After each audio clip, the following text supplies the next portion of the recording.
Becca. Welcome to the Flatbill Pastor podcast. This is episode 13. Hey, I know. 13, right? Lucky 13. I'm excited. Exactly. Lucky 13. Let's just get the introduction started. This is my co-host.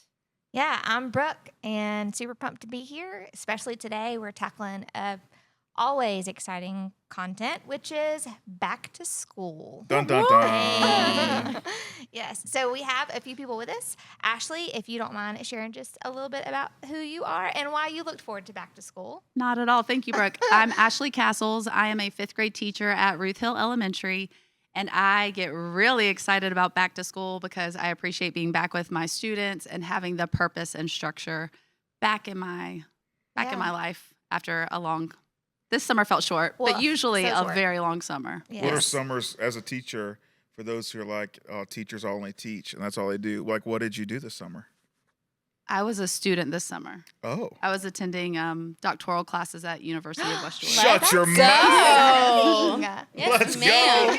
go. So, yeah, All right. I was from busy. student to teacher. Yeah. Yes. How much longer do you have in that? I think a year and a half. A year and a half. Exciting. Yes. Let's go. Yeah. How about It was that? my second semester this summer. Yeah. That is exciting. Yeah. Wow. A whole semester and just cram it in. Yeah, go Yeah. fast. That's right. Yeah. That's right. No lake life for you. I start next week. Okay. Back. Yeah. Okay. Oh, Okay. So gosh. you're full-time teaching and doing doctoral program. Yes, sir. Yeah. That's cool. Wow. That's exciting. Yeah. Nice. That's cool. Yeah. So who are you, kind sir? Oh, me. My name's Clint. My name's Clint, and I am a pastor at Foundation in downtown Noonan. Nice. Yeah. Nice. Ta-da. And then last but certainly not least, we have... I'm Melinda, Melinda Moore. I'm a mom of four kids, 4 different schools: college, high school, middle school, and elementary. Let's all go. those things. Hey. Yeah. Yeah, that's big. Whatever they could be going through, we're doing it all at the same time. Yes. So the ages, walk us through that. My oldest is almost 19, and then I have 16-year-old, 12, and 9. Gotcha. Wow. I have to think about it. That's a spread. For sure. So your mornings are a little hectic, Yes. all over the place. Drop off. Yes. Yeah. Goodness. So I imagine that is probably getting in the groove of back to school. Obviously, your older kids can probably help a wee bit with the younger ones if they feel so inclined. But I can imagine walking through back to school, especially with the different age groups. There's all kind of different things rambling through your head at the same time. Yeah. Yes. Mm-hmm. Now, and do you just wake up on like July 31st and you're like, you know what, tomorrow's back to school. I'll start worrying today. No. Not at all, probably. So, I mean, as you're gearing up, I know for us, it's like, okay, the 2 weeks before is when you start, all right, we got to get ourselves together. We got to get it Yes. back in gear. So what is that like for you typically? Well, it's been, I guess this summer has felt really fast to It me. was. It felt really fast. Yeah. Agreed. We blinked. Yes. Yes. But the last couple of weeks, I've just been trying to plan, make sure my oldest has all of her college stuff. She's gotten most of that stuff together. But when I took her today, actually, to get her all moved in, we had to go by a couple stores, and she still might need some more things. But Of course. That last minute Target run. yes, we went to Target. But I try to make sure we have all the things that we need, and just be prepared because I want them to. I prayed a lot because I want them to enjoy it, but I want them to stay, with their faith and stay focused and be learning. And, I want it to be a good year. So I'm hoping for that. Of course. For sure. Are there some worries and concerns that are mixed into that of just, hey, we're moving into new school year, and just some fears that you have as a mom? Like I said, you have kids on the map with all the things. Yes. So I'm sure they range. But there's some that are probably consistent for all. Yes. Probably for me, speaking of my younger children especially, just like wanting them to be able to learn and not be, I think about all the stuff that they're exposed to, different kinds of things. And actually, I grew up, I was homeschooled. So for me, public school still is like, my kids have been in for a few years, but just all the different things that they're going to, have to deal with. And I want them to, I want it to be successful, and I want them to grow, and I don't want, I want them to go forward. Yeah. Yeah, definitely having two sides of the coin of that, of you having the homeschool experience for yourself. So did you homeschool them as well at some point? My first two, yes, Okay. and my third one for just like a year. Yeah. So, and the youngest one still wishes he was homeschooled, but that's because he didn't do it. The other three they don't want to be homeschooled. What Yeah. made you decide to go from homeschooling and go into the public school system? Well, when I started working full time, Okay. so yes, Yeah. Yeah, that's hard to work full time and full time teach your kids. yes. Yeah. And so would you say that your experience so far has been one of this was a great decision, or are there times when you're like, oh, I don't know if this is a great decision? Where are you at? How many years are you into this? I think I'm about 5 years in. Yeah. I have mixed feelings about it. Yeah. I appreciate, you talking about stuff because these things are always on my mind. This is with my family growing up, going public school was always just, they didn't believe in it. So it kind of makes me nervous. But there's been some good things, I would definitely say. Definitely, I think some of the opportunities for different things that they're doing, like, they get to learn from different teachers, different kids, different activities. There's definitely positive things, Yeah. but there's some things that do make me nervous too. So, Yeah. What are For those sure. things that make you nervous? I think just like them being exposed to a lot of different types of people and different, different values that people have. And also, I would like to know more of like what is being taught. Like, I mean, I actually, as a hairstylist, I do a lot of teachers' hair. And I love a lot of the teachers, which makes me feel good that there's good people in the schools teaching them. But I get nervous about, things they may be exposed to. Like, now that my middle schooler, I worry about like, vapes and like, Yeah. Absolutely. drugs possibly and stuff Right. like that. Those things make me nervous. When you think through that, how are you handling that with, especially the kids that are, obviously your college student has probably already had to wrestle with, hey, is this going to be for me or not for me? Probably has a lot of life experience just because of her age. But then the boys that are younger, elementary, middle school, are you having conversations with them about it? How are they responding to it? Do their responses make you feel better or worse about, the potential for their exposure and the decisions they'll have to make when you're not there? I would say a little of both. We do talk about it a lot. One thing that you told me that really, keeping the conversation open, I feel that's one thing that is going better with my boys. With my girls, I don't feel like we talked about enough stuff. And they were homeschooled when they were younger. But I also have to remember when I was homeschooled, and when I was probably around 18, I did get into a lot of trouble and stuff, and I was homeschooled. So it's not a guarantee that that they wouldn't get in trouble. Right. But I have been trying to talk to them about a lot of stuff. So the fact that they are talking to me does give me hope that, we're talking about the things. Yeah.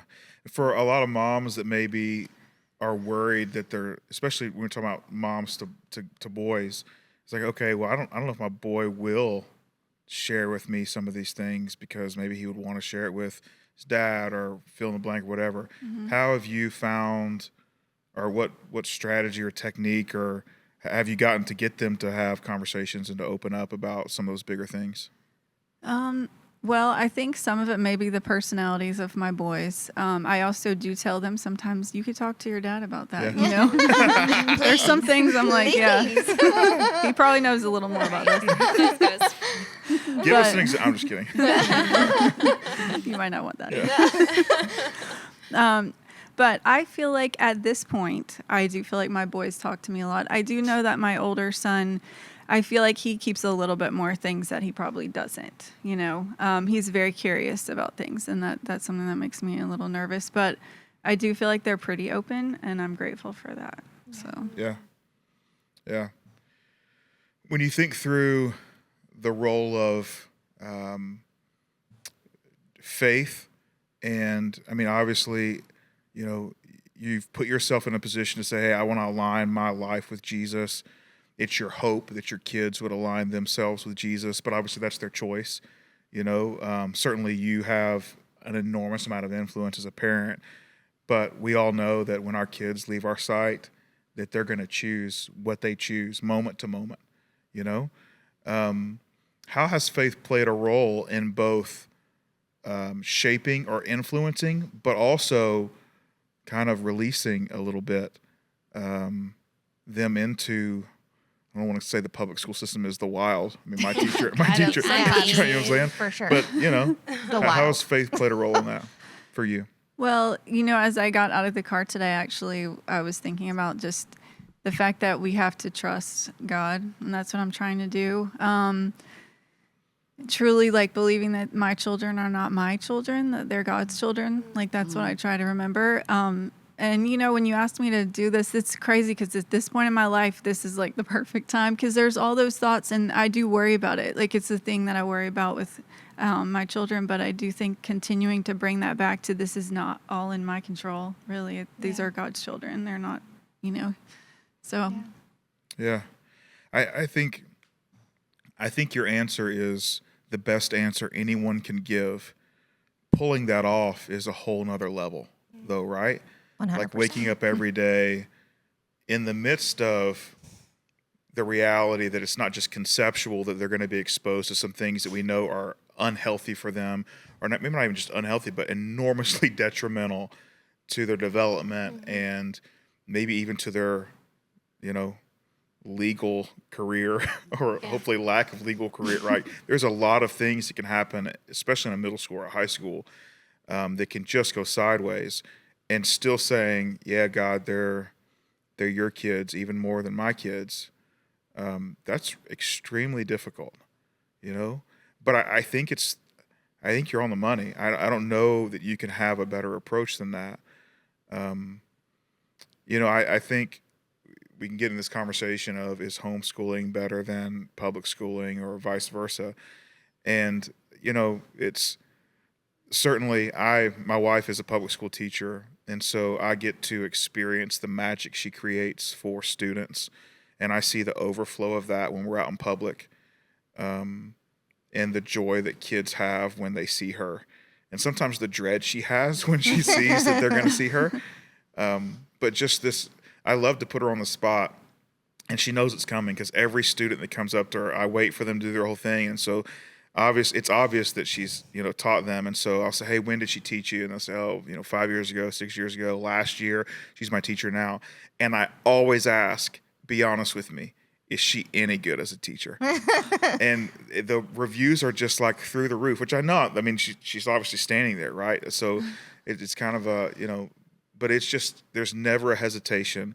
It's always, no, I mean, she's one of my favorite teachers. And when I think about, and I know not all teachers, just like any profession, wake up every morning thinking, this is the reason God put me on the planet. For some people, it's turned into, this is how I get by and this is how I'm going to make a living. And that's a tough place to be when you do anything, much less when you're going to teach someone else's kids. But that being said, I look at people like my wife and other teachers that I know. I think Ashley falls in this category, and just think, man, God has used them to bring so much more value to their life than they would have ever, had the opportunity, because the public school system is such an incredible tool. And we've got a ton of homeschool families in our church. And the cohorts that they're a part of, I think they do an incredible job. And obviously, there's a lot of kids that have now grown into high school students that are volunteering and are a huge part of our church. So 100%, I think homeschooling has an enormous amount of benefits. But I love the public school system. Yeah. And with that, though, you've got to love the public school system and know that the public school system isn't the church, and that it isn't actually supposed to be. That the church itself are the people that are connected to Jesus, and we carry that wherever we go. And so our expectations can't even be that the public school system would meet our standards of the church or meet the expectations we would have of the church. People say, well, it's a separation of church and state. All good Jesus followers know that there is nothing that can separate us from the good work God has called us to do, whether it's in the government or in the school system or wherever. Wherever we go, we carry the values and the heart of Jesus with us. And we can't put that down. Now, it might influence how teachers will respond or react or the words that they use. But the same way, just because it's not as overt, the heart of Jesus is in the hands of teachers and in the words of teachers as they speak life into kids. And I think it's great and incredible when our kids are fortunate enough to have a Jesus follower teach them algebra or teach them how to subtract or how to write in cursive, which I don't know if they actually do that anymore. I don't I think don't think so. Yeah, My kids it's for not a sure can't write in language. cursive, and they make good grades. Do But they even keep? I don't think I that's was a about to thing. say, is writing even a thing that they work on now past kindergarten or first grade? I think they're like It's supposed to Chromebooks. be. It's fine. Typing. Perfect That's handwriting. right. Yeah. So the other day, Hadley, my daughter, she was actually, she's a little impatient. And so her complaint for the day was that people were not taking notes fast enough. That she was like, she's on this little computer. And I'm assuming it was the computer. I mean, I've never seen handwritten note. I mean, yeah, I would assume it's the computer. And she was upset that there was a long pause from the time they put the stuff up. Here's the notes. And she's looking around. She's like, they were on like the second word. You know what I'm saying? She's like, I was already done with the whole sentence. Why does it take so long? I was like, whoa, girl, slow down. You got a whole 180 days, 178 days now to go. They'll be okay.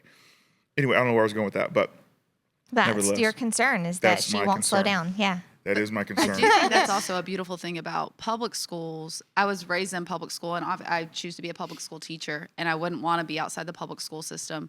But and I have a daughter in 5th grade, but they're exposed to things that do try their character. You know, you do have to slow down for the other kids around you who are not like you. You do have to be patient. Brianna's very similar to Hadley. She's a high achiever, and she wants to be done and be done quickly, and things come easily. But learning the patience, learning to take your turn, Yeah. learning it's not all about you. You know that we are one piece of a puzzle, Yeah. and you don't just get that immediate attention, and you can't lead everything every time. You know, it humbles them to be in a classroom where they're one of several instead of this whole environment operates around you. So I do love that part of public education a lot. Yeah, Yeah. I think. I agree. Yeah, I think it's Yeah. his nail on the head. Well, and I think too, like the difference in exposure from like you hate to say like a moral standpoint, but like that you have, hey, these are the rules within my household that we want to make sure we uphold. And then if there's kids that maybe, I mean, I was for sure a kid that had very few rules, and thankfully I wasn't a wild and crazy child, but you know, I didn't have a ton of rules growing up, and so I would have been the morally corrupt kid that, you know, everyone was like, we're not letting our kid go to that kid's house. Like that would have been me. But knowing that it is that catch-22 of you want them, I mean, my kids go to public school as well. So like you want them to have that exposure because it creates character and life and just how to deal with things. And again, not to say, okay, homeschool kids don't have that at all, because I think you can create that exposure, but it's such a catch of it that, yes, you want your kids to have this exposure, while at the same time, you also want to keep safe the morals and the values and the things that are so important to your faith or your home just in general. Like those are so important, and it's a hard thing, but I think the both of you hit the nail on it with saying it's a concern for you as a parent. It's a concern for you as a teacher of just, hey, I want to make sure they're exposed, but they're exposed healthfully, and it's the right way. Yes. And again, it's the exact same thing for you and those fears and concerns. Yes. Yeah, I think you mentioned homeschool can create it. It requires a lot of intentional effort. Yes. And all of my friends that were homeschooled growing up, they'll tell me homeschooling now is very different than when they were homeschooled growing up. That there's so many more opportunities, athletics, and opportunities to get in. Which I mean, I don't actually have a lot of interaction on a regular basis with the homeschool community, other than from a church standpoint, and we have a lot of friends. But I don't watch and see what those things are happening. But I do know that my homeschool friends are some of the busiest, nonstop, always on the move people with lots of other kids, and it seems like all my homeschool friends also really love the woods, and they are constantly at a creek or something like that. Grounding. Like nature Nature's is powerful. educating, you know. Yes, it is. So I think it's good too. I think public schools got such a negative rap with it oftentimes because of the things you're concerned about. And, you know, I know from a pastor's perspective, it's what I'm supposed to say because just the stereotypical thing that comes with it. It's my hope and my dream, my prayer that my kids would be influential enough to change culture, even if the culture is absolutely rotten. That's my hope for my kids. Now, I don't know if my kids have that ability. I don't know if they have that skill set in them. They're still developing those things. But that's my hope. My hope is that when E walks in a classroom, that he sees the marginalized or the forgotten about, and he befriends them. My hope is that when he sees someone being bullied, that he's not the cause of it, but he's a catalyst for putting a stop to it. My hope is that my daughter, I think she's gorgeous. We have lots of mean girl conversations with her about these are things that are not okay. My hope is that she continues to develop and identifies people or ladies in her life that are leading in a way that's so contrary to what I think is easy for some girls to fall into in the mean girl world, and that she becomes someone that, even though she is crazy feisty, very spicy little girl, that she becomes someone that leads with compassion. And I know that I don't have that expectation that they're flawless at that, but I do have the expectation that they understand that that is an expectation Jesus has of them, and that they ought to be working towards it. And at the end of the day, our mission, whether we're going to do it through homeschooling or through the public school system, is whatever venue we're going to subject ourselves to, we have to know it should not be solely Christians. We should not insulate ourselves. Yeah. Having a group of only people who think just like I do, believe the exact same things I do, are anti the same things that I'm anti. If we insulate ourselves with only that crew, then we have fallen short of the mandate that Jesus gives us to go into a world that doesn't know him and introduce them to him. And I think that takes time and a process, but it also requires a risk for parents like you. And that's a scary thing, to think I'm teaching my kids to be at times in a place where I probably could protect them a little bit better if I micromanaged everything. But I'm going to have faith that I've done my part as a parent as best I can, and that these kids are God's kids. You put it perfectly. Yeah. From a teacher's standpoint, when you hear a parent, which I'm sure you talk to parents often, but when you hear a parent that's apprehensive, or just maybe not apprehensive, but like nervous about the school you're getting started, and just some of the things that her boys might come in contact with, how does it make you feel as someone that ultimately, it's not you don't teach her boys, but someone like you, she's trusting is going to act on her behalf in terms of their safety and their well-being, which could be very similar to safety, but mental well-being, right? Mental health, like all those things. She's like, you know what? I think these teachers are going to treat my kids in a way that they would want their kids to be treated. How does that sit with you? Does it bring extra pressure, or it's like, no, I don't even think about that. I'm just trying to make sure my scores get good. You know? Just a diagnostic test. You know? That's right. Today. Yeah. Started That's today right. for us. Yes. Yeah. So walk us through that. Just like, how does it feel? Not just pretend you're not a parent, that. but yeah. I love that part of the career that I get to be a part of. Like that hypes me up. And I think that's you are correct that there are some educators that have either lost their passion, or they kind of fell into, they got a degree in something, and then this kind of was the career that was open and they had to work.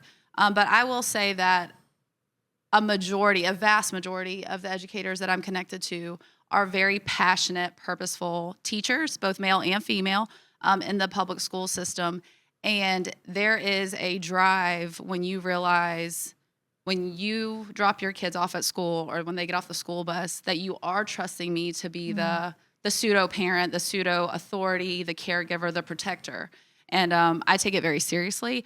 I love it. And I do think a lot of that comes from the number one job being safety, because the standards are going to change, the tests change often, the curriculum changes often. And I joke that, I'm decent at my job, but it's not, I'm kind of a jack of all trades when it comes to curriculum. I've done across the board. But it's the relationships and the concern for safety and realizing the value of that role in our job. So for me personally, professionally, I get very excited to know that I can bring you that comfort and that I can connect with families that way. As a teacher, my advice to parents who would have that concern would be to go ahead and make that, you're not bothering us, make that connection specifically with the teacher and share your story with them and say, this is the past that I came from, and here's my hesitancies, and here's my hope.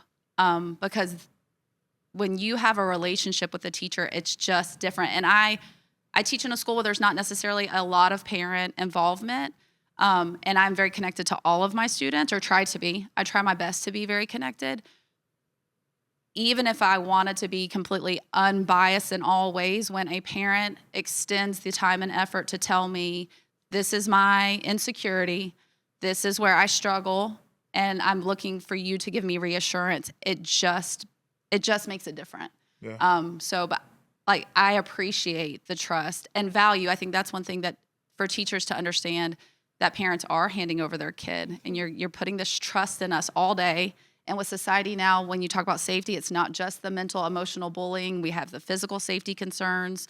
Doing code red drills with other people's kids. Every single time we do that throughout the year, it makes my heart stop a little bit to know, one, what it would be like for me to be with these children who are fearful, but what it would be like for the parents, and how do I have the trust that they would know I would be doing everything I could to nurture and take care of their kids.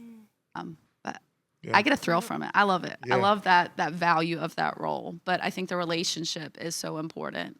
So connect. No, that's Connect so with the teacher. refreshing to hear, because even as a parent, it's a vulnerability in a lot of ways to be like, hey, this is what our weakness is. I'm showing up the first day of school, and I'm trying to, not unload on this new teacher that I don't know. She doesn't know my children. And it's difficult because I don't want to be judged in a way, or this is my past, or, I got to play it cool for this new teacher. She doesn't know us. So to know that you're already looking for that reassurance, that does everything for me as a parent too. So Yeah, even the vulnerability from the standpoint of the child, that your child has to be a bit vulnerable as well when you're having some of those conversations of, hey, I'm going to pull the curtain back on some of their struggles and hope that we're going to be able to work together to make this the best year they've ever had. Yes. So that is. And I would recommend not doing those things in front of your student. And I don't mean For that sure. No, for sure. but that does happen. And then that kind of, it doesn't really build our relationship. And now I don't really know how to approach if the kid's sitting there hearing but yes, to say, this is the past of my child. This is the past of my family. Yeah. Even just a note or an email, just casual. And that, I think as a teacher, it also allows me the opportunity to be human with you. Yeah. So when you have shown that maybe everything's not perfect, or you're a little nervous, or these are some things you need from me, it lets me know you're not judging me, and that we can be open and connected together. So it is powerful. Yeah. And we know we don't have it together either. So don't feel like you have to be perfect for the teacher. I'm we already are squirrels. I'm sorry, we're on the struggle bus this morning, whatever. And they're like, girl, it's okay. Yes. We're all in this together. Yes, we are. And I'm just like, oh, thank you. Because that just takes an automatic weight off. Yeah. When you feel like they've got your back, we're on the same team. They've got extra pencils. It's okay. Because I'm like, oh, gosh, I forgot. That's the one thing I forgot on their school list this year. I'm like, pencils. Prick your finger. Use your blood. No, I'm kidding. I know. My son was like. They might not use pencils, though. I don't know. Well, I mean. The Chromebook. They're like, 2 packs of these pencils, and we've already lost them. Texarkana. It's fine. Yep. Right. And Logan told me yesterday, he's like, oh, yeah, I've gone this whole time without pencils. I'm like, what? He's like, yeah, the teacher gives me one every day. It's fine. And I'm like, He's in 4th grade. Bless. We're fine. God bless. And I was like, it's okay. But I did. I responded or emailed her, and she's like, it's fine. We have not even worried about it. These are no concerns. Yes. So teachers like that, I adore and appreciate. So There's a lot of schools represented. So my kids, for the first time, are at Madras. They've been at Arnold and White Oak for the last 7 years, I guess. And you're at Ruth Hill Elementary School. right. So yours are at Western. Western, Arnold and White Oak and Arnold, East White Oak, Coweta. and East Coweta. Oh, we got an Indian, Coweta. EC Indian. How about We got that? to get you over here. Yeah. And then Brooke, Ella's at Atkinson. and right here in downtown Newnan. So there's all kinds of schools here in the Coweta County that's That's good. represented. Yeah. My experience so far with Coweta County school system, it's rare that I've met someone in the conversations that's working for the school that doesn't want what's best for the kids that are in their classroom. And sometimes, honestly, with having kind of an inside view with my wife working in the Coweta County school system, but then also just my role here in the community and our role with teachers, I found that sometimes teachers' hopes and their dreams and their wishes for their kids are very aligned with parents in terms of safety and learning and not just physical safety, but like just feeling like they have a safe place to learn. Like those align so often.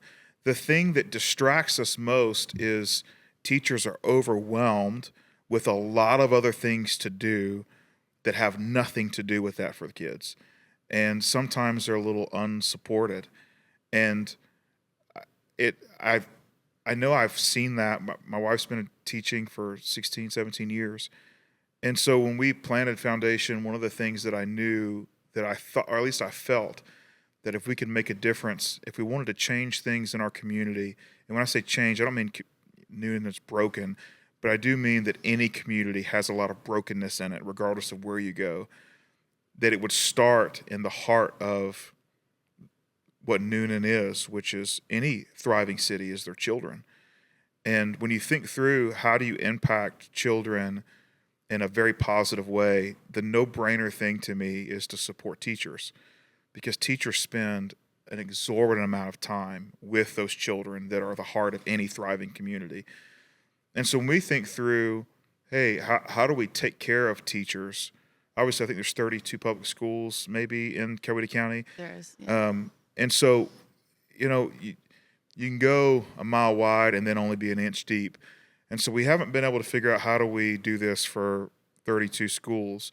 So we just picked one or two, and now it's grown to 3 or 4, where we just want to invest heavily and do our very best to make the teachers there and the administration there, the lunchroom ladies, janitorial staff, parapros, like the whole thing, just make them feel like, hey, someone else has got my back.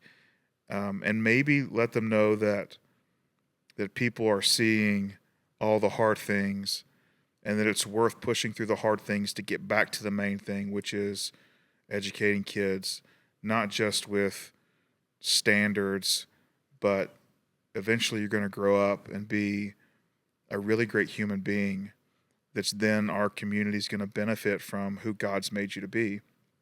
And so I think one of the things that everyone needs to hear is we need to find a way to bring more encouragement to the educators in our life, whether that's people that are doing it at homeschool and leading those cohorts and creating opportunities for all these homeschool crew to get together, public school teachers, the whole thing. Like we need to be thinking more in that vein of if we honestly want to do the very best job at setting our kids up for the greatest success, then we need to make sure we're enormous encouragers of those who are driving the majority of that time, which are those people at the schools.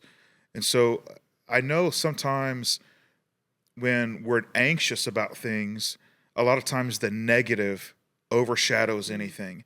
Something bad happens and suddenly we're on a rampage because not my kid.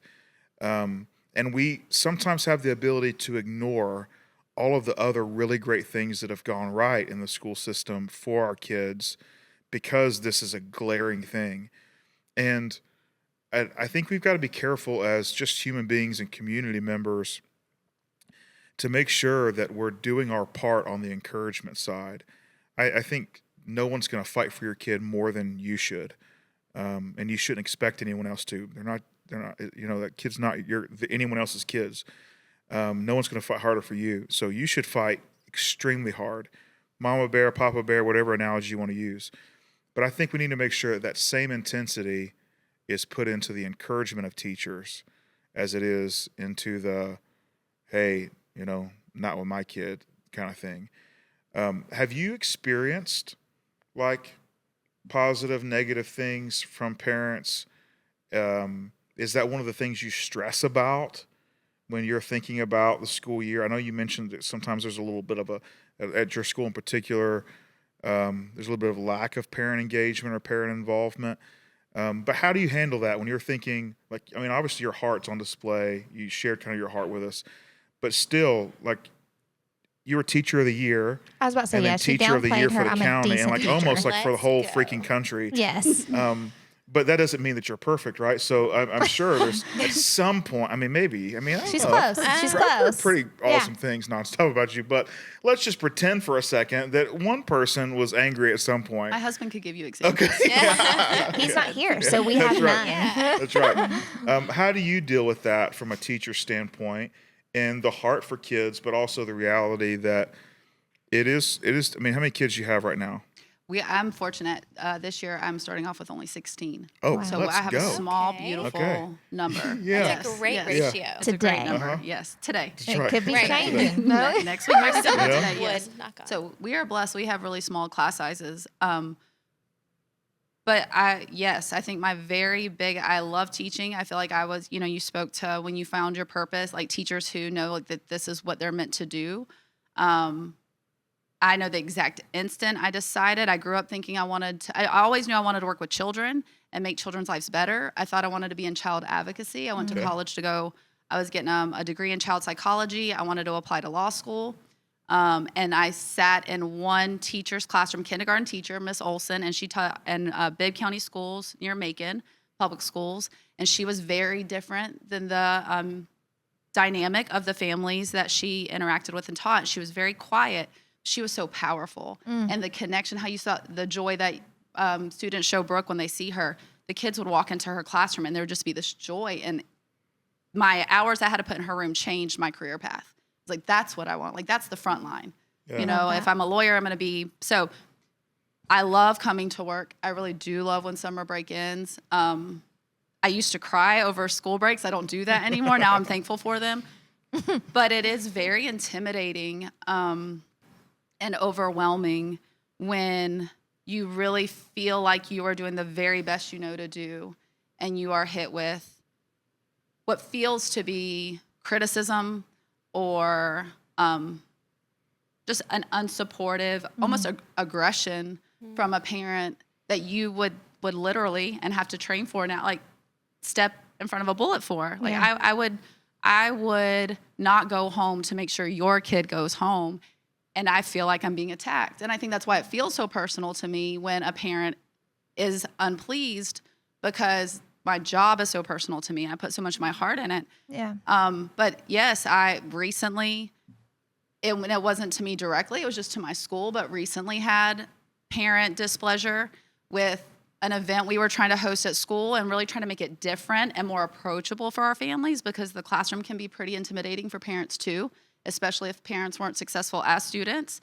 So instead of the first time you meeting me coming into my classroom where I look like the expert and you're coming into my territory and you feel maybe judged or want to be the perfect parent, I was part of a team that we planned we called it a block party outside. Yeah. It did end up being rather warm.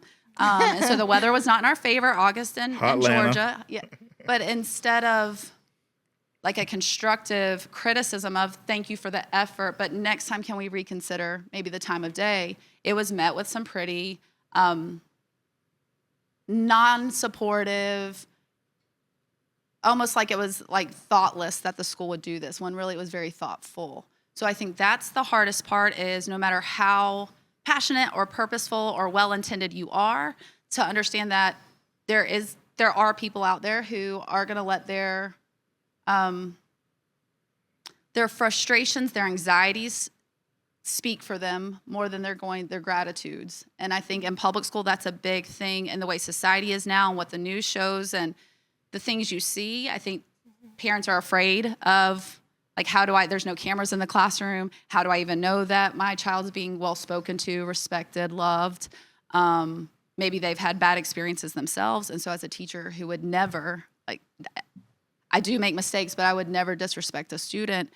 When I'm met with a parent who just seems extremely frustrated or upset with me, it stops me in my tracks. It breaks my heart, to be honest. I carry it home. I can't sleep. So I think, yeah, that is a big anxiety of the start of a school year, especially because you don't know the parents yet and they don't know you yet. Sure. So if I mess up in these first couple of weeks, it might damage the whole year of relationship. So when a parent reaches out to me and says, this is where we're coming from, this is what I need from you, that allows me the opportunity to build that connection also. But I think I'm rambling, but I do. That makes sense. No, it Yeah. does for sure. It's very nerve-wracking. It's overwhelming. How is your faith playing a role in that conflict? When obviously you feel like, hey, I was a part of a team that made a really great decision, that we were thinking about. I mean, honestly, it sounds like you were thinking about people who would typically be disconnected from the educational system as a whole and trying to prioritize them over anything else. Yes. And like, you feel like I've got a really good case. And then obviously whoever has the complaints also feels like they've got a really good case. Yeah. So how does faith play a role in how you handle conflict, even when you think this is still the right thing to do? I have learned as my faith has, I'm new to faith, or redeveloping, regrowing my relationship with God. It abruptly stopped about 6 years ago. So I've kind of over the last year started rebuilding. But through the community of faith goers that are around me and the support that a church like Foundation and being part of that and how y'all pour into teachers, to know that I'm not alone, I don't have to be so protective and feisty, the word, that you used. I can take a breath. And I've learned how to just try to see it from their eyes. So before I respond, I feel all the things, but just breathing and really thinking through their perspective and is there legitimacy to it? Because there's going to be something that they're right about, and they have a good case. So trying to see that, validate that, you're right, it was hot, or you are correct, this could have been better. It wasn't a perfectly ran event. And then just trying to stay encouraging and moving forward because I don't want to break that relationship. So I want it to get closer to them, and very similar to what you speak to of, we don't want to be around people who are just like us or believe like us or who just want to cheerlead for us. Right. We need to bring in the people who, it could be an opponent. And so we want to get on the same team. So I think especially if it's a parent, that's our community. That's who I'm here for their kids. So I need to heal that relationship. So I think faith gives me the ability to step outside myself and think about the bigger picture and really what's my purpose in this role. And so I can tell them all my personal concerns with what they said, but that relationship will be completely broken. Sure. Or I can try to take a breath, see it from their side, and how do we move forward? I'm not going to fix what they're upset about, but what can I do moving forward to bring them in and to comfort? I love that you brought up the moving forward part, because immediately hearing the story of this is what happened, it had the very best intention and a parent came in hot. And I immediately thought, there have been times that as a parent, I have come in hot. And then going back, and I would hope that once the parent heard the story of, hey, this is why we did it. Like, we were trying to be more engaging, more just inclusive, like all these things, that they were like, oh, let me take my little chill pill for a minute, But then thinking through as well, coming back after that, that's a bit embarrassing because I don't know how they acted, but there for sure have been times where I have showed my tail, and having to come back after that and rebuild that relationship from my standpoint and not think, I'm going to come in here and I'm either going to continue the way I'm acting or I'm going to have to eat crow. But like, how is the best case scenario of a parent flipping the switch on that, of it not being, oh, that's that mom that lost her poo about the cookout. You know, like how do you Come back. rebuild that to get in that healthy place of, hey, we're a community here. We're here for each other. We want to trust each other. I want to bring to you my concerns, and I want Yes. to be in a place where I'll receive your concerns. Like, how do we come back from that, that hot moment, Yeah. literally and, you know, metaphorically? Like, how do we come back from that as a parent? How do people come back from that as a teacher standpoint? Like, what does that look like? I think that is the team mentality, and I think we've lost that, and that's where we really need to rebuild. Is that we are all on the same team, and we are all working, like you said. Teachers are trying to keep safe and protect and build character and all those things, and that's what parents want for their kid. And so, just like if you dropped a pass in the big game and the quarterback threw that perfect spiral, and you're in the end zone, and then you're the one with the the butterfingers, and you drop it. There might be some discomfort and some animosities but at some point we've got to just, hey, my bad. I mean, to me, it's that easy. Like, my bad, I was out of line. Or I do feel like I was right, but maybe I could have communicated, because I do respect you and I do know that you're important for my child. And so what can we do? I think just those words, we don't even have to talk about that, but what can we do moving forward to get to a good place where we are both on the same page? Right. You do have my respect, hopefully. And I do think there's teachers who lose parents' respect and lose parents' trust. So I think teachers being able to say that same thing, hey, you caught me on an off day, and there's no excuse for the way I spoke to you, my tone, my dismissiveness. I think that's probably more of a one that parents want to be validated and seen. But Teachers when you do as well, I'm sure. and teachers, yes. You're So I human. think just Yeah. just that moment wasn't our brightest. Yeah. I know it was uncomfortable for all of us, but what can we now do, moving forward? I was, you and I have shared a conversation where I was like, Brooke, I think I was a little childish, and I was, I was a little judgmental, and I am sorry, and let's move forward and build a relationship. So I think when you make relationships the center, especially when it comes to parent and teacher, your ego has to step aside. Whether if what you want is the best for your kid, as a parent, you have to be connected to that teacher. Yeah. And as a teacher, what I want is the most growth, success, learning outcome, I need to be as connected as I can be to the parent. Yeah. Yeah, I agree. I think you can do it that way. Or a year and a half from now, you can also just say, next time you address me, call me Dr. Cal. So you can write that down as That's right. well for your next Like, response. I hear you, but I actually didn't hear you because don't call me Ashley. Don't call me Miss Castles. It's doctor to you. There you go. I'm saying doctor. You write that in cursive for you. I got pretty handwriting. I didn't practice cursive in school. We don't Okay. teach that anymore. That's right. That's right. Out of here. Gosh. If you want to send me an email on your Chromebook, though, That's we right. will know. That's right. That's a whole nother conversation. I'm 100% against Chromebooks. I hate them. Same. I wish, Join the club. like, if it wasn't for my wife, who is an advocate for teachers, go figure, as a teacher, We'd set them on fire. I No, I'm would. kidding. I would tell the whole public school system, my kids are not using them. Yep. Zero chances. They're not coming. They're not allowed in my house. Don't do it. I don't want them. Yeah, we're not going to do it. I'm not signing a piece of paper saying I'm responsible for them. Nope. He breaks it. It's your problem if you give it to him. Zero. handed it I to wish him. I could say that. Yeah. But we just sign the paper, and then we let our kid run That's away from right. home And when then we we're want here. to let That's right. them get on it as soon as they Sign get home. in It's for That's fine. right. We're fine. It's How, fine. how do you Everything's feel fine. as a teacher? How do you feel about Chromebooks? I don't want to get you in trouble with the I county. know I don't want to stir up some worms, or my teammates. I'm sorry. No, actually, I don't. I think also elementary school is different. Yeah. I just think there's something very authentic about paper pencil, about hands-on, about manipulatives, about conversation. yeah. So my classroom is a lot more discussion based. It's a lot more doing projects. We don't use the Chromebooks.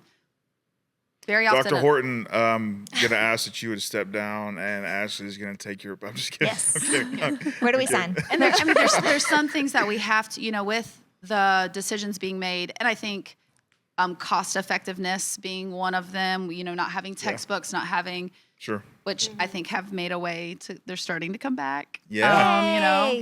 Okay. where sorry. reading curriculum and stuff is more in Yeah. your hands.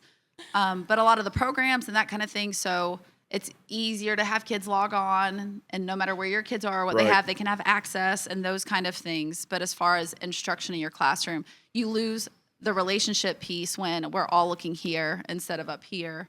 And one of our specific goals at our school this year is increasing the verbal communication within our students. Yeah. And I noticed that at home as a mom. With Brianna, she'll be in the back seat with her friends, and she's raised as an only child. All her siblings are out of that, grown, and so it's just us. And she'll be in the back seat with a friend, and they'll just be silent. Like she just got in the car. Like, how are Right. you not Right. beaming Not going with things? crazy. But and I noticed that in the class, they don't really know how to communicate. They watch other families on their devices and watch what other people do, and they're not really learning how to do it themselves. So I think in the classroom, especially as much technology as most kids do have at home and the time they spend on at home, I do intentionally try to limit that. So we have more of the eye contact, the conversation, and I'm developing as your teacher. I get to know you much better if I'm watching you write, watching you talk, watching you participate, not participate, lead, not lead. Yeah. Those kind of things that a Chromebook stifles Which grade are you sometimes. teaching this year? You're teaching Fifth grade this year. fifth grade Yes, this sir. year. So I'm taking my kids out of 6th and 8th Right. grade. We're going Right. back to 5th grade. In my head, I'm like, how do we just duplicate Ashley? Like, That's right. how do we But- and just? there are a lot. I There are a know. lot of super passionate. You mentioned Western. Dana DeGeneiro, the assistant Yes. principal at Western, Love is her. to me like such a mentor. She's a dear friend, but a huge mentor. Yeah. Cheryl McCharge is very smart and gifted in education at Western. Elm Street, that's right across the corner. I'm just giving shout outs to very passionate Molly Bryan at Elm Yes. Street. Super purposeful, passionate. The Rebecca Craver, who just became the math specialist for Coweta County, the content specialist. Huge, passionate, purposeful people in education. Austin Martin at Moreland. Yeah. So throughout the county, at least I can speak for elementary school. Yeah. Purposeful. You Paula Corley, who I believe is at White Oak. Yes. Yeah. Just implanted throughout. And some of them huge advocates of technology, Chromebooks. Sure. Yeah. But I think it's also the way in which it's balance. implemented. Yes, and how it's being used. Yeah. If you are working with a partner and y'all are developing a project through your technology, a Google Slides, a Canva, that's very different than log on and do these problems. Right. Right. So I think the intention and the use of the technology in the classroom, because a lot of those people are techie and they Yeah. love it, but it's not a sit and do, it's a collaborate. Yeah. Well, and the reality is, we are in a world where things are becoming Right more here. technologically Yes. advanced, and so those skill sets are important. However, Yeah. My son loves them just to play games. yes, Same. And so he sits in the penalty box. That's whatever. That's what they call it when they lock his Chromebook down. Sorry, E. I'm just throwing you all over the internet. But he just he does his work, he gets done, and then he just plays games. And then he's locked into whatever game. Which at first it was like these are educational games. I can't remember what were they called, Gallopade or something, or Oh. like they're games that you can earn things. He's like, I'm earning stuff and I'm doing math problems, and it's like that's 4% learning, like 96% you're just playing some kind of whatever. And so he kind of stays locked down on that Chromebook every once in a while, which makes it more difficult for teachers because they tell him to do something, he doesn't have access to it. It's it's a little frustrating. But I would for sure be a huge advocate of Chromebooks that had to stay at school and only were used minimally. I'm also a fan of banning smartphones at school. Yeah, you are. I'm a huge fan. I don't know if where y'all sit on, but I like, hey, look, I get it. Kids need to be able to call their parents if there's an emergency, which a normal dumb phone can do. But the smartphones, the Jitterbug. unrestricted access to the internet for kids, as a pastor who sits with a lot of families, it's pretty rare that I'm sitting with a family that says this smartphone has changed my kid's life for the better. Yes. When I say rare, I actually don't have one single conversation I can think of.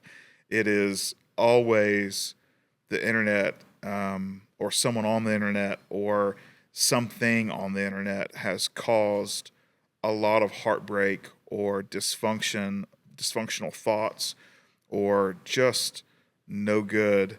So there's a site called Wait Until 8th that I'm a huge advocate for. I tell as many people as possible.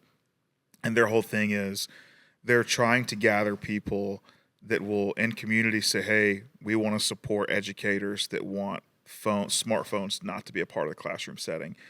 And I wish Coweta County would get behind it, which parents would be livid, Lose right? their I get it, I already know, like, man, my Right. kid, and da, da, da. It's like, all right, cool. Your kid can still text you, call you, all those things. You know, they're just not going to be able to, you know, watch porn on their phone when it's, you know, when the teacher's teaching with a hoodie up and AirPod in, you know, or any other situation that might come up, which is a completely different thing. So how do you feel about that as a parent? You don't have to agree with me at all. There's no pressure. I'm just curious. I think it would be a great idea. All right, there's two of us. There's two of us. Clint and Melinda, we are leading the charge. That's it. As a teacher, where do you fall on that? Again, you don't have to agree at all. Well, at Ruth Hill, we don't allow our students to access their phones during the school day. Okay. So they can stay in their book bags because we understand you might go home and you need to let your parent know you're safe. But they come in, they're in Is their that book bags. just Ruth Hill, or are all schools typically saying, hey, that's the My deal? understanding is that's the county standard is my understanding. I know at That's the Evans, expectation. the expectation. Yeah. At Evans and Smoky Road Middle School, I think that's been a big push to keep those distractions away. My biggest concern with cell phones as a teacher is last year was my first year in fifth grade since cell phones. I did it many moons ago, Right. but since kids have had their own cell phones, and it was the sole biggest contributor to bullying, fights, unsafety in the classroom, a feeling of insecurity was what was happening at home on the smartphones when the kids are in their rooms or hanging out with friends, and it's not being super, you know, we have fifth graders with Snapchat, and so things would come in the classroom that I have no even awareness of, and it would just blow up. And if that cell phone was removed, there is no doubt that those problems wouldn't have even existed, you know? So just that, I like the wait until 8th for kids to even have smartphones, let alone them be in the classroom. Yeah. For sure. Which Well, it is a, go ahead. No, you go ahead. It is a super hard thing. I know for us, we have a blended family, and so whereas with Ella, who is in her mom and dad are in the same home, we have a lot more control over. You don't need a cell phone. You can walk out. We have a relationship with someone at the school. They can call me, that kind of thing. Whereas with our boys and my daughter, they would go to their other parent's home, or like and a phone wouldn't always be available for them to call me, and like all those things. And so there definitely is that. Sure. You hate to say exception to the rule because there's rarely a really good exception to the rule, but for sure we should have just gotten, you know, a jitterbug for Caroline or a Firefly, whatever they're called. Like we should have gotten that for them at that age instead of a smartphone. I think the hard thing is, and Caroline is a sweet Caroline. She's a tender heart. And for sure, she would have gotten bullied horribly if I had sent her to school with that. You know, you can call these 4 people, and one of them's 911. Like she would have been so Or one of those bullied. little Nokias. Right. Like it chirp. would have been so bad. And she wouldn't have said a word. She just would have gotten bullied and not said anything. And then I would have found out, and I would have been livid and shown my parent tail. But, you know, that is such the hard thing, that when you have kiddos that aren't going to be the spicy kids that speak up and say, you're not going to believe what so-and-so said to me today. They're going to be the ones that you're like, baby, why are you crying? Nothing. I just had a bad day. And they keep it to themselves when really, you know, she had that 4-person phone call that. Which is also bullied. another, It like is. to keep the phones away. Yep, Like, it so there's is. not comparing of what apps I have and what you're not overly Yeah. exposing. I got iPhone 15. What you got? Yes, Yeah. no, but and they do know. They If- do. If I get a new phone, Miss Castles, is that? And I Yeah. don't have a new phone now, but is that a da da da? Like Yeah. you are 7. Like Yeah. they'll come in off the bus knowing the name, the type. Yeah. Yes, Lingo. yeah, You know how to yes. use it. Yeah. Yeah. They'll show you things. Yeah. And you're like, how'd you call from there? What? Brianna has like the Inspector Gadget watch, the Gizmo watch I from love it. I want one Verizon. of those. And so that way when she goes to friends and stuff, she can. But it is, I mean, and it's all out loud, so there's Yeah. no privacy. So yeah, it would, when she's 13, that would be a little different. It would be hard. Yeah. Yeah. Yeah. Yeah. Yeah. how is it from your perspective, thinking through the lens of, having kiddos that, do your kiddos have phones and all that kind of No, stuff? not now. Okay. They did. Well, my older son did. I wish there was an option for him because I'm divorced, and so it would be Yeah, same nice to thing. have. It's kind of like it's Yeah. difficult for me. I can call his dad to talk to him, but Yeah. sometimes his dad's not at home and he doesn't have a home phone, Yep. and so something I'm just trying to look into is something I can have at home. Yeah. But yeah, going into that's the one thing for my older son. Like he's brought it up again because he's like probably the only kid now that your son's not at the school Right. Yeah. that doesn't have a phone.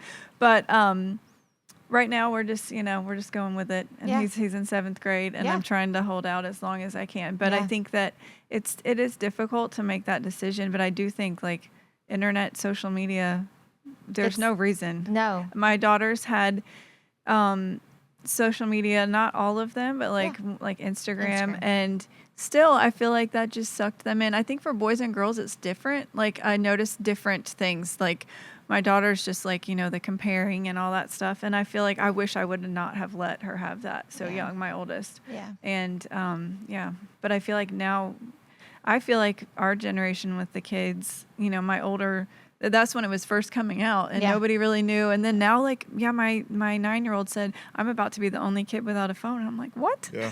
It's crazy. But I will say, as an encouragement to you, you said your son doesn't have his phone right now. Our 23-year-old lost his phone for an entire school year. And anytime anything has ever been brought up with a discipline issue, like a school issue, anything, he's like, take the phone away. Take the phone away. That's the best decision you're ever going to make, Brooke. Just take the Wow. phone away. And he still says it was one of the best things we ever did for him to take his phone away, and he just didn't have access to it for a year. So encouragement for you Nice. Yeah. that they're not going to say it right now, but when they're in their 20s, they will Yeah. be so thankful.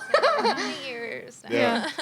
On the waittilleighth.org website, it's got a list of phones that are not internet capable. They're not smartphones at all. They function like I guess phones used to be, like the Nextel. I don't know if y'all had a Nextel. Dee-dee. You know what I'm talking about? Yes. They don't have the dee but they have, they function like a dumb phone. And so they got a list of them, and they've got a couple of them that are legit. That the problem is they're not going to be blue bubbles if their friends are iPhone Just users. the worst. They're going to be green bubble people, which I make fun of in my friend circle. It's like, dude, Same. you are ruining my group message. Okay? So get with the iPhone and figure it out quick. You know what I'm saying? I mean, I'm not saying we can't be friends because I'm a pastor and that's unbiblical, but in my heart, that's what I feel. So for sure, I mean, I'm putting them on that. But when I think about it, when I think about the lack of phone smartness or smartphones or whatever, whenever we make that step with E, because he's our oldest, he's 13. I know, like you said, that there are going to be people that are like, that's the dumbest thing I've ever seen. Your phone doesn't XYZ, whatever. You're not on this, that, and the other. I know that's going to happen. E is not as outspoken as I am. He internalized a lot of things. Hadley is completely different. She will say anything to anyone at any time, but E won't. However, as I've processed it, the conclusion I've come to as a dad is I know that very well about E, and I also know that will be a problem he will face. But those two things, I feel like I have a much better opportunity at leading him through than the unknown of unrestricted internet access, which also guarantees that anyone else in the entire world could have unrestricted access to him. That's a battle I don't know how to fight. Yeah. Because it's a battle I don't know when it starts or if he even realizes it started. But the other two, I can prepare him for. The other two, I can remind him, hey, dude, you got goals about being a Division I athlete. And so when people say, hey, why don't you have social media, this and other, you just simply tell them I don't have time because my goals are too big to allow me to have time to do those things. I can prepare him with answers. I can prepare him to say, hey, you've got to be comfortable in your own skin even when you're not comfortable in your own skin. And you've got to show some confidence even sometimes when you're not confident. Just because God's never going to leave you and walk by yourself all alone through anything. And even if it doesn't feel like it, He still made a promise He's with you. And then I also want that my kids to know that there's not a single school policy on the planet that would keep me from protecting my children. Doesn't exist. And I know, as embarrassing as that would be for me to show up on campus and probably breaking a law at some point, they're gonna be okay. You know, they're gonna be all right. And I'm gonna fight for them, and I want them to know that I'll fight for them. And I also want them to know that they've got incredible teachers that also will fight for them. That when they show up, their thought is, I want every one of my kids, which includes Emerson and Hadley, to have a really great day at school today. And that when the school year begins to come to a close, that their hope is, I hope this school year is one they'll never forget and was impactful. And I hope that the work I did as a teacher has set them up for the grade to come. Because every year builds on one another. And slowly but surely, each teacher gets to have a small say in the building blocks that create the human being that they're going to become. And sometimes those building blocks are a little shaky. Not every teacher, again, wakes up in the morning and eats and sleeps and breathes the idea of student success and passion for it. But most of the teachers I've met, that's their hope.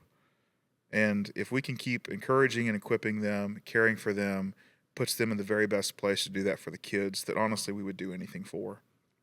And then as parents, if we can limit their obstacles and not add to it, as best we can, to know the battles they're going to fight before they have to fight them as best we can, so that we can prepare them as best we can.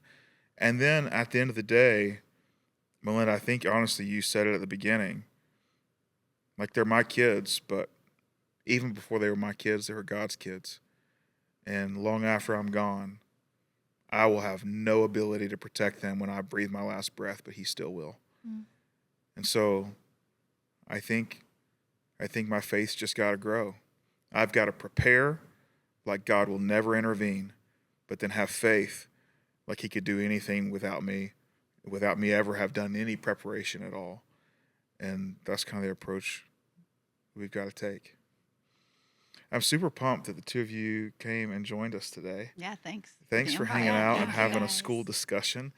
For those of you who are listening or watching, we're going to be having some conversations this fall as we move forward with, I think, some pretty interesting guests. This was just kind of the kickoff of our fall podcast season with the Flatbill Pastor Podcast, and I enjoyed our conversation. This is good. I did too. Becca, Brooke, great. any closing thoughts? Yeah, I'm, again, just to kind of reiterate what he said, I'm super thankful for just the willingness to be transparent about some parent concerns that are some of my parent concerns as well, that we are in this together. And it's not just me being crazy, that these are legitimate. And two, again, you hit the nail on the head. One of the biggest things is saying, hey, these are God's kids. One of the hardest things is living that out. But again, with community and reminding myself and others of that, it'll just be a habit you have to create. I'm also super pumped and excited and ready to have conversations that scared the bejesus out of me with Ella's teachers. But I know if I want to set her up for success, it's one of the most important things, and to look at it as a glass half full thing instead of a glass half empty. Yes, because absolutely. Yes. my kiddos' teachers are probably hoping the exact same thing. Absolutely. So yes, thank they you. are. Yeah, Thank that you, thank you. relationship. Yes. Thank Yes, you all. I definitely feel encouraged after this conversation, as a parent too, and know that I'm not alone. So I thank y'all for coming and having this talk. Yep. Thank Yeah. you all. Thank Yeah. you. Cool. Until next time. Episode Lucky 13 Lucky 13. Yeah. comes to a close.